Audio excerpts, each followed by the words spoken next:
বামপন্থা ছিলাম, বামপন্থাই আছি, বামপন্থাই থাকবো। তার মানে এটা নয় যে আমি ভাবছিলাম এলওপিতে সিপিএম বসবে, ওটা পসিবল ছিল না। কিন্তু শূন্যর গেরোটা একটু কাটাবার দরকার ছিল।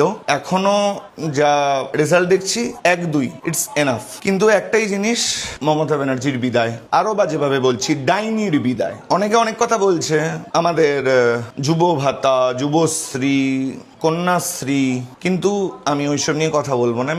আমি কথা বলতে চাই, আমি কেন যুবশ্রী নেব, আমি কেন বেকার ভাতা নেব, আমি ইনকাম করব। 2010-এ আমি গ্রাজুয়েট। 2011-তে আমরা আর সরকারি চাকরির ফর্ম ফিল আপ করতে পারিনি। ধন্যবাদ টু মমতা ব্যানার্জি।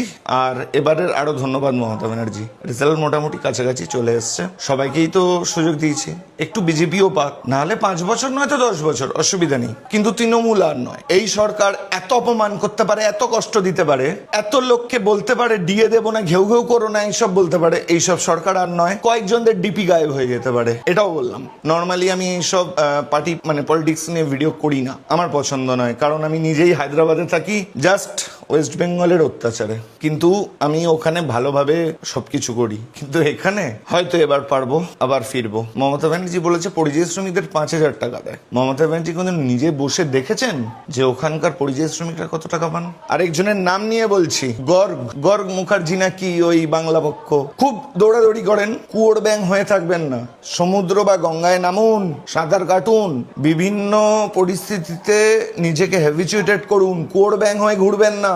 আপনি ঘোরেন, আপনি আজকে দিল্লি ইউপিতে গিয়ে বলবেন আমি বাংলায় কথা বলবো, হয় না। আপনার এদিকার যত আছে সব পেটোয়া আপনার, আপনি ওদেরকে রাখুন, আপনিও থাকুন, বাকিবারদের প্রভোকেটেড করবেন না। জাস্ট এইটুকুই বার্তা। বাট আমি নিজে বামপন্থায় প্রচন্ড বিশ্বাসী, আমি ভোটও দিয়েছি বামপন্থায়, আমি ডাইরেক্ট বলছি। আমি এই ভোট দিয়েছি, আমি মীনাক্ষীকে ভোট দিয়েছি, কিন্তু মীনাক্ষী জেতেনি, সেটা কোনো কথা নয়। মীনাক্ষী জেতা না জেতা নয়, এলওপিতে বিজেপি আসতো, এটা সবাই জানে। কিন্তু আমরা শূন্য থেকে হয়তো 1 বা 2 এনাফ। 2:30-এর সময় একটা লোকের ক্ষমতা থাকে যে গিয়ে রাজভবনে গিয়ে রেজিগনেশন দেয়, আর আরেকজন ফ্যানে না গলায় ধরিতে চাপ হতে পারে। Thank you.